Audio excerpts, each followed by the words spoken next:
Sir vehicle numbers వచ్చేసి మామూలు numerology పరంగా చాలా ఇంపార్టెంట్ అని చెప్తూ ఉంటారు. సో ఈ మధ్య కాలంలో చూస్తే కనుక రోడ్ యాక్సిడెంట్స్ అనేవి విపరీతంగా అవుతున్నాయి. వెహికల్ నెంబర్స్ అలాగే కలర్స్ వీటి గురించి ఒకసారి చెప్పండి సార్. వెహికల్ నెంబర్ ఏంటంటేమో ఒకటి ఈ నంబర్స్ వెహికల్ నెంబర్లో ఉండొద్దు. ఫస్ట్ 0 ఉండొద్దు, 3 ఉండొద్దు, 4 ఉండొద్దు, 7 ఉండొద్దు, 8 ఉండొద్దు.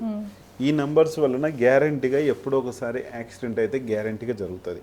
మీరు యాక్సిడెంట్ అయిన నంబర్లు చూసుకోండి, ఈ నంబర్లలో ఏదో ఒకటి ఖచ్చితంగా ఉంటుంది. అలాగే ఒకవేళ యాక్సిడెంట్ కాలేదంటే కూడా ఫైనాన్షియల్ ప్రాబ్లమ్స్ని కూడా తీసుకొస్తుంది, గొడవల్ని కూడా తీసుకొస్తుంది. అలాగే కలర్ రెడ్ తీసుకోకండి, అలాగే బ్లూ కలర్ కూడా తీసుకోకండి, బ్లాక్ తీసుకోకండి. ఇవి ఏం చేస్తాయంటే మనిషి బ్లాక్ కలర్ ఏమో శని నెంబర్, అంటే మన బిజినెస్లో కానీ అకస్మాత్తుగా స్లో అయిపోతుంటుంది బిజినెస్. ఎందుకు అయింది తెలియదు.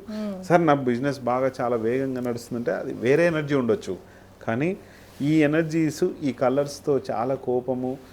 అలాగే బ్లూ కలర్ వచ్చేసి అట్రాక్షన్ నెంబరు. అలాగే మనం ఏదైనా నైట్లో వెళ్తున్నప్పుడు విజిబిలిటీ కూడా కరెక్ట్గా ఉండదు. అందుకనే వైట్ కలరు లేదా లైట్ ఎల్లో, సిల్వర్సు ఇలాంటి కలర్స్ తీసుకుంటే చాలా మంచిది.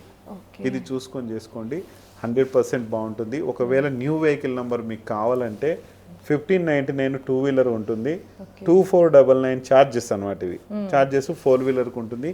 మంచి నెంబర్ తీసుకోండి, ఏదో వేలకు వేలు ఇచ్చి అదంతా ఇబ్బంది పడాల్సిన అవసరం లేదు. చాలా తక్కువ ఫీజు కూడా పెట్టాం. Thank you sir.